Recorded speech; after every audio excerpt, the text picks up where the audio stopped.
Alright, yes, oli ku Glosh TV nga bulijjo nate era njagala kubanga nkubuuzaako muganda wange gwe wenna atugoberera wano ku mukutu gwaffe gwa YouTube nti wasiibye otya ogamba otya kasubire oli bulungi nate era nkujjukiza nti nja kusaba muganda wange genda wansi awo osubscribinge olikinge ate era osharinge still osobola okomentinga okusinzira ku vidiyo eno nga woba okoze ki nga woba ogirabe nate era nyongera okubanga nkujjukiza gwe wenna eyandyetaaze okubanga olanga naffe aba Glosh TV osobola okubanga otunoonyako kanamba kaffe ak'essimu 0750 312083 oba 0750 312083 ojja kubanga osobola okubanga otufuna tujja kubanga tukulangira bizinesi yo osobola okubanga naawe ogikuba abantu mu maaso. Kale nama mujebala kwa amanya gange Josh Media nange sanyusa nnyo bannaye okubalaba n'okukitegeera nti muwuliriza. Tuli ku kiwano? Tuli ku unveiling Josh Media abantu babadde akola nabo abamusayiniza abapya n'abamujje okuva ne bamuwola paka bwe mumulabye. Omaze mu ndongo emyaka emeka? Basically mundongo mazemu emyaka ena. Emyaka ena nga kuno kwenda mwaka gwa 5. Natandika after COVID yao nga yakagwa era nga buli mwaka gwa active music. Mundongo oyina nnyimba meka mu myaka ena? Myaka ena nina ennyimba 7. Mimba kyo olwasinga okuba ku nnyimba zo lwagala olubali lwasinze okunkolera oluyimba olwange olwasinga okuba ewali mukama gwe byonna bikola tubakuba tubayitaka batesibaloba batunoonya bakubugabula no tetuba taffe tesiga mukama nakirabira buze kuva mu buto ndibakuba fighting ati to the top limala olwasinga okuba tayasinga amaanyi tewali walutatuuka eri kutata lumanyi walutandage ekkubo olwenasookerako lwenjirigiri nga nakajja. Omuntu ayinza okwebuuza lwaki Josh Media lwaki tofuna erinnya eddala lwaki media lwaki ekigambo media kwe kiriko? Josh Media is a medium of communication from God to his people.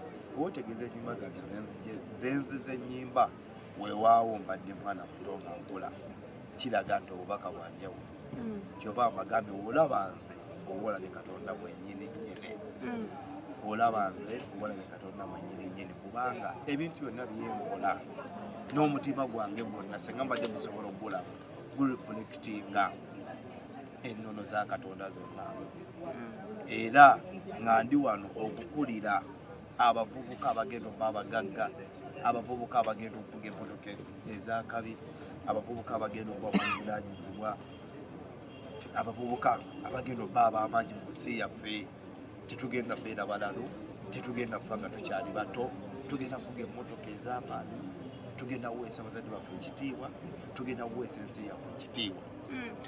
Ebiseera bisinga kigamba mbu kibi nnyo omuntu okwegeraageranya ne Katonda ogamba bwotyo n'ogamba omuntu aba alabye Katonda obanga yeegerageranyiza mu kifaananyi kya Katonda watwedde mu kifaananyi kyange kike tugende maaso.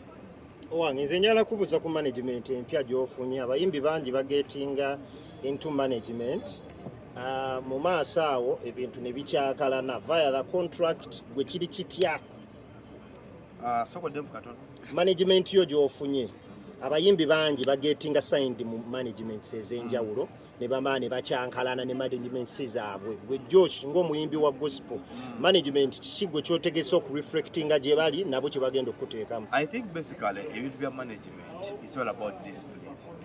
Okuva emabega abagezezaako okungoberera mundaba nti siri muntu w'amawagali ndi muntu nnyo respectinga agreement oba contract ndi muntu ali humble awuliriza n'afumiitiriza omuntu alina kye bayita empathy omuntu eyakuzibwa weewaawo nali newaguddeko olw'omuziki nengendako ku switi nenkubako ku masada ne bitanyumira Katonda nannyamba nanzaawula nankomyawo.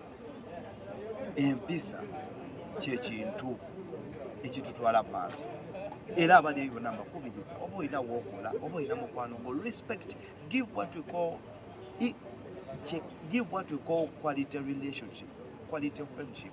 Omuntu oba onaamulimba nga tuli mukwano gwe mugamba amazima mwesonyiwe lwaki nzija ne bansayidega mu management empya ne bankolera ebintu ebirungi video mugirabye olumba baluyita w'amaanyi n'omugendo lunoonyerezeeko lwaki ate neneefuula omuntu atategeerwa omwono neesuula eddalu if I'm tired I can breach the contract nensasula baziyita damages naye nga sisobola kubeera awo neneekyanga bwekyanzi nga bantaddeku sente zaabwe era nze mbasuubiza bannanga aba Chirash Entertainment we shall work together bwe tugenze obubi tujja kuteesa ng'abantu because mweneera mukimanyi ffenna tuli bantu tusoboga ne tunyiiga ne bayibuli egamba enjuba tugikirizanga okugwa ng'okyanyiiza so obwetoowaze n'okulowoozaamu endowooza ey'okubiri ng'okyankalanye ne munno bebintu ebigenda tutambuza wamu ne Chirash Entertainment era sisuubirayo kwekyanga kwonna mu bubi. Contract ya banga ki? Contract tuzokola contract y'emyaka 3.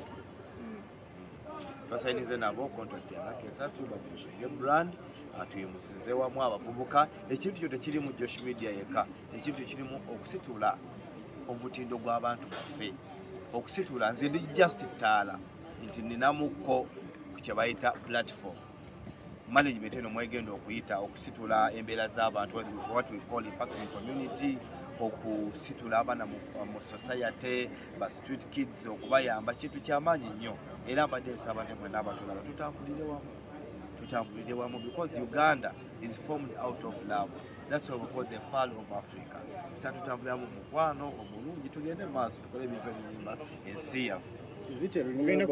Ogenda kwewala otya okuseera ng'oli relevant kuba tulaba bayimba gospel bangi okugeza nga Exodus Amalala Gamusuula ogenda kwewala otya okugwanga weya kusooka mu music industry. Ngenda wenayogedde discipline n'okukuzibwa kyekintu kyenkulembeza banya ekitiibwa abantu abansirigako ku myaka banya ekitiibwa abantu abanuŋŋamya nzikiriza nnyo omuntu aŋŋambako nga nkoze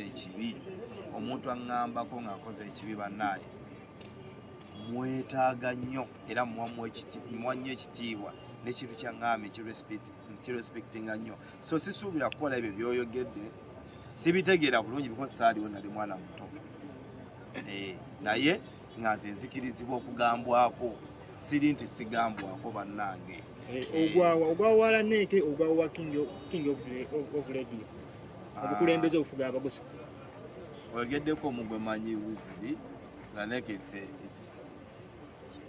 simumanyi nnyo mu bintu bino bwe biti ebintu by'abantu abalikaamu anti kati gemala getwogerako tusobola kugamba nti nno Laneke tomumanyi ate nga yatugamba president w'amawemba ba gospel artist anti mu nsi tulina ekintu kyetugamba buli omu ali entitled to his own opinion so ye waba abagamba bw'ato nze simanyi ate simanyi tobaati gospel artist ki but I don't know about him simumanyi simanyi toba ye president waffe naye nga tutambule Laneke ye omumanyi ng'omuntu Laneke ng'omuntu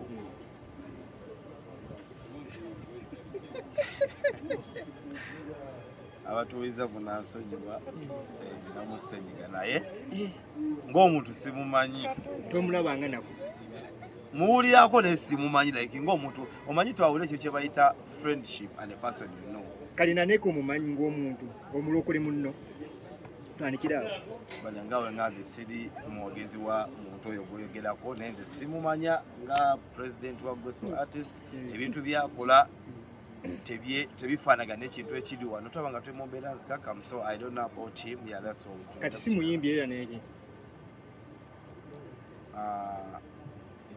ennyimba zayimba siziwulirangako era nkwidde gwe mugamba nti gwe muyimbi nandibadde nkuwayo lumuze manyi omuziki ngaye bagambe nti music mukozeko research for so long that's why when you listen to my music you listen to what they call a message right so I don't know about that person's music kati singa Laneke ajja nagamba owaaye so kompeya akayema nange ensi emmanyi so omuwa kolabo Laneke ng'omuyimbi the good thing I'm under Chirash Entertainment wabatuukirira we can tukirowoozaako nga management waba ngambye ng'era tuteesezza bulungi tusobola okugira naye nga tuba tulina obbikula ebitabo bingi nnyo. Okanya n'abayimbi banno aba gospel abaleese abakuba urban music okugenda mabaala okusanyusa abantu ababeera mabaala. Ojje gye ndi nange nakola ki? N'abawummuza. Yesu yagambako a specific group of people mujje gye nange n'abawummuza. Bayibuli ekyogera kandi nti mujje gye ndi mwenna abakooye nange n'abakola ki? Gulawo konkona oluggi akuggulira. Katonda aggulira buli omu. Oluggi lwa Katonda terwawula musiraamu n'okole muki. Kyova olaba omuntu era waayatula ng'agenda kufa era agenda wa oggulu. So oluggi lwa Katonda lukkiriza buli omu. Tuliriiko ono oba oli. Because yagamba mujje gye ndi mwenna abakooye n'abakola ki? Bino si byakwetumiikiriza. Bintu bya facts. Tozze mu kibuzo kyange okanya n'abayimbi banno aba gospel abagenda mabaala okusanyusa ababeera mabaala. Yesu yagamba preach to the world. Enjiri tebula. Oba buli muntu yeetaaga enjiri. So ekyo sikkiriziganya nakyo. Enjiri enotambula n'ebunyisibwa ensi yonna. Katonda gwensinza gwentegeera Yesu. Ebyo byali bigambo bye preach to the world. Oli musajja mufumbo? Siri mufumbo. Onoonya? Right now focusinze ku music.